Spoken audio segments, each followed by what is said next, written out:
You'll now know to click off if you have no interest in this video.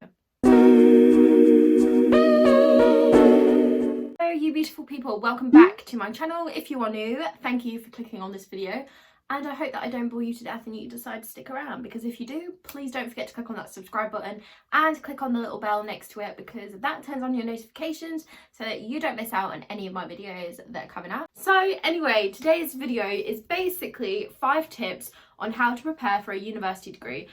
These are of course aimed a little bit at midwifery degrees, because that is what I'm doing as of January next year. That is just the intake. I get so many questions on why it's January. It's like, it's not me, it's them. Hottest day this year in the UK, and I'm here in a full face of makeup in front of 2 studio lights just for you guys. I am sweating. So yeah, these are my top 5 tips for prepping for a university degree. These are aimed at midwifery, of course, but some of them kind of overlap. Tip number 1 is to get organised with all of the logistics side of it. So knowing your course structure, knowing, especially for healthcare, when you go on placement, that type of thing. If you're starting in September, you should already know. For us that are starting in January, we don't yet have our academic details up yet, but it's something that obviously you can plan ahead of. When that you do have them, it's good to know where you are and when you're there, so that you can have your transport, your accommodation, and also, if this applies to you, your childcare all sorted, because those are things that you don't want to be stressed about when it comes to the week before you start university, because let me tell you, that will stress you out a hell of a lot more than you already are. The first tip is to make sure that all the logistics, such as transport, accommodation, childcare and things like that, are all taken care of. A plan A, a plan B, a plan C, a plan D. Make sure that you have backup plans and backup plans to the backup plans. Tip number 2, that kind of ties in with all of the formalities, is to make sure that you have your student finance done. Otherwise you won't get paid. I know for me now, I can apply for my maintenance loan. I can't yet apply for the bursary, but make sure if you're watching this and you're going to university and you haven't applied for your student finance, I will forgive you for clicking off this video and going to do that and then coming back, because you need to do that. That is pretty straightforward. There's not much to say about that.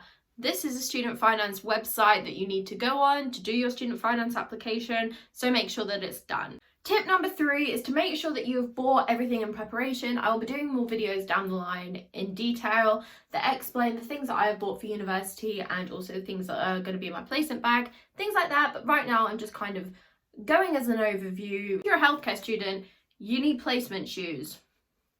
You need placement shoes. Don't be thinking you can go around in your plimsolls, because A, you ain't allowed, and B, your feet are going to feel like they're about to fall off at the end of your shift. You need something that's comfy, and preferably you need to get it in advance, because you're going to want to wear these shoes in, because if you're like me, shoes or new shoes are so uncomfortable for the first few times that I wear them. You do not want your first time wearing them to be your 12-hour shift on the labour ward, and you're here, there and everywhere, and your feet are killing 2 hours in, and you have blisters everywhere. These are the shoes that I'm going to be getting. I haven't got them yet. These are the Clarks Unloops. So to me, it's either between the Clark Unloops or the Skechers Go Walk. I'll pop them both up here in case you want to have a look at both of them. But those are my 2 recommendations for placement shoes. But obviously, maybe go try them on. It depends on your feet. I know some people have wide feet, things like that.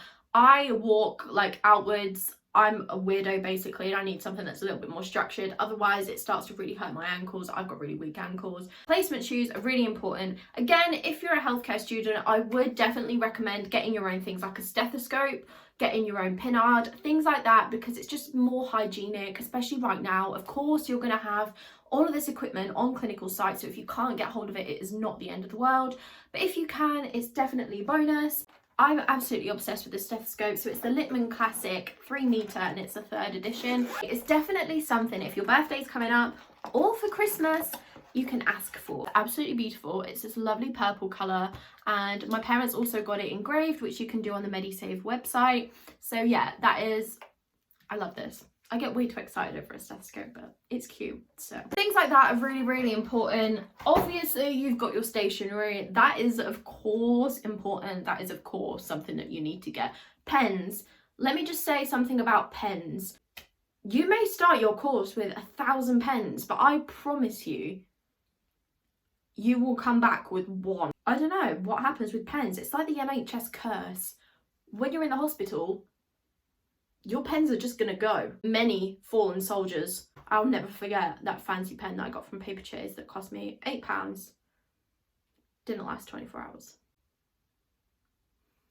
So yeah, fancy pens are all great, but make sure you've just got your basic biros and a lot of basic biros. So pens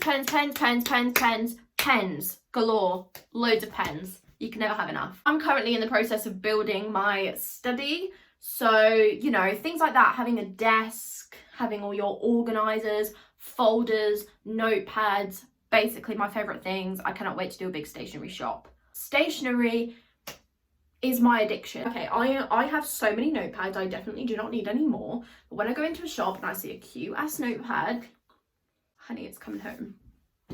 I don't need it.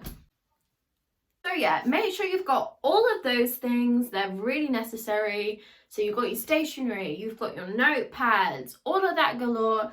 You've also got your equipment that you need. You've got your shoes. You know, if you need to order your uniform, make sure that you do that.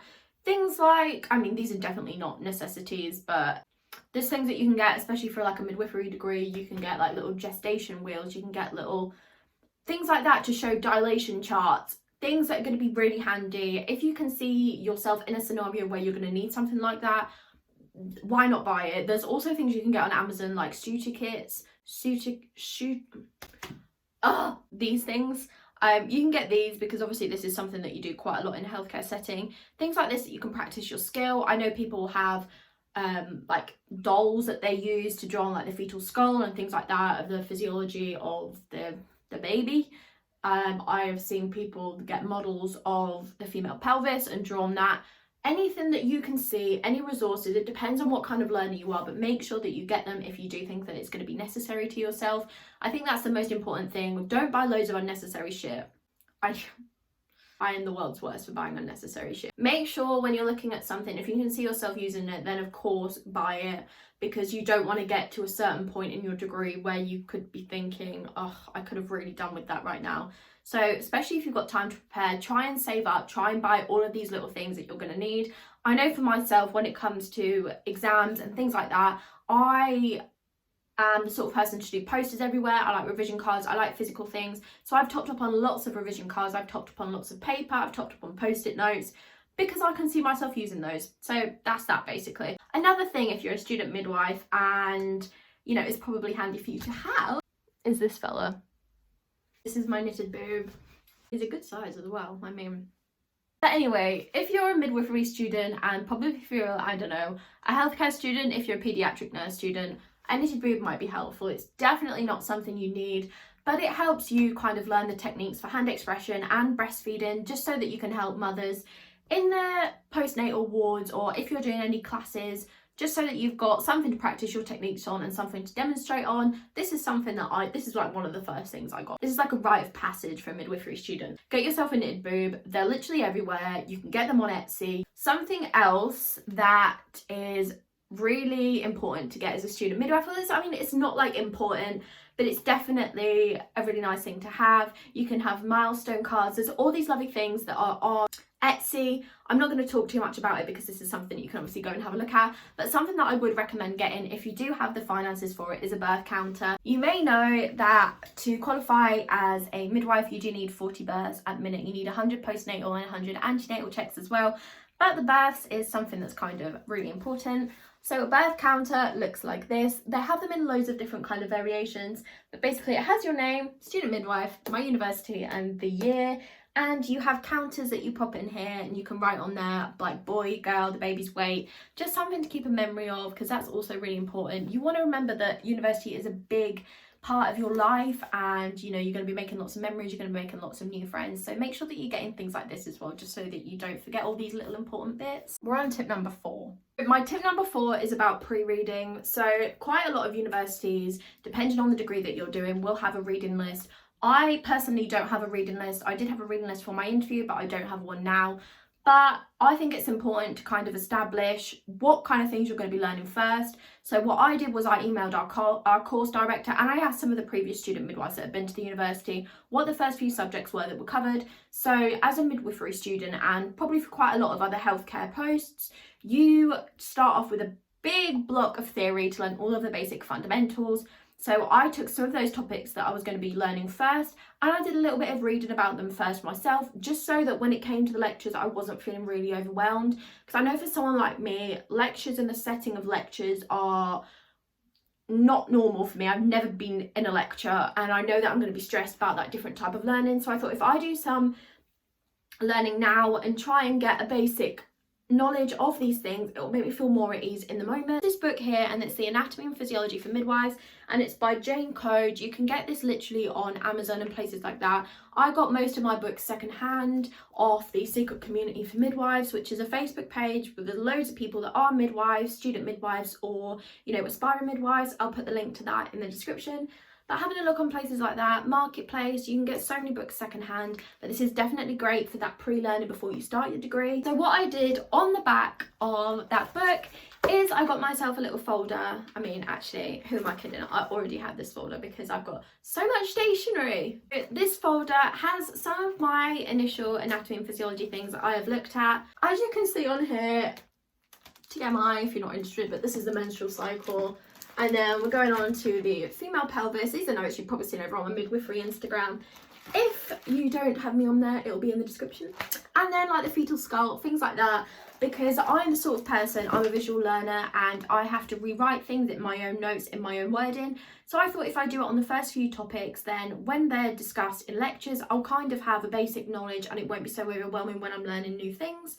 So yeah, I would definitely do some pre-reading and do your own kind of study and posters. Make it fun, because obviously you haven't started your degree yet, but probably do a little bit around that just so that you have that basic knowledge, because you don't want to be overwhelmed, sat in a lecture and not take anything in. My last tip is kind of combined of two things. I would say try and get to know people that are going to be in your degree. So I'm very lucky in the fact that my university has a new starters page on Facebook, and through that and the Secret Community for Midwives, I was able to find all of the people that are going to be in my university, on my degree, in my cohort, and we have a WhatsApp group chat and we have a Facebook group for all of us, and we chat in there. We've done a few things. We've done this, which is a collage of all of us that we did for at the start of lockdown, just to keep people safe, things like that. It makes me feel a lot less anxious about starting because I know the girls that I'm going to be with. Definitely, if you're starting a degree, try and look on Facebook groups, because there are a lot of Facebook groups for universities for new starters where you can find people doing your actual degree. So I would recommend you really try and find people in your degree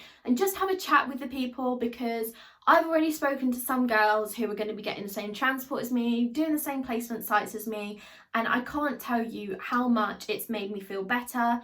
So that would be my tip number 5. And to coincide with that is, as hard as it is, try not to stress. University is a massive part of anyone's life. It's a big journey, but it's also a time where you're going to make the most memories. You're going to make friends that last a lifetime, and you're going to embark on your dream career most of the time. So as stressed as you probably are watching this video, if you're about to start uni, make sure that you take a deep breath, remember why you're doing it, and try not get too worked up, because I promise you the thoughts in your head are so much worse than anything you're actually going to experience whilst on your degree.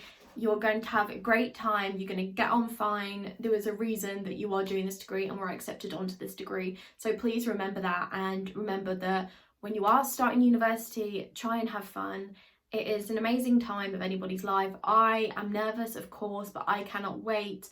And it's good to balance that nerves with excitement. So that is my last message of this video, is to just remain grounded, remember why you're doing it, and just to have fun, and that everything will fall into place. So that marks the end of today's video. I am really hot now because I've been sat in front of these studio lights for way too long. But I hope you enjoyed. I hope that you found this helpful, some of the tips helpful if you didn't already know them. Do let me know below if you did find it helpful, if you enjoyed watching this video. If that's the case, please don't forget to give this a thumbs up. I would really appreciate that. And also, if you've watched till the end and you're not subscribed, probably means you want to see more. So don't forget to click on that subscribe button. I will have a whole series on university and midwifery with loads more videos coming up. Or if you're interested in some other stuff, don't forget to check out the other videos on my channel, because I have a wide range of other content. And a final message, thank you so much to everybody that watched this video, and I hope you have a lovely day, and I will see you all in the next video. Thank you. Bye guys.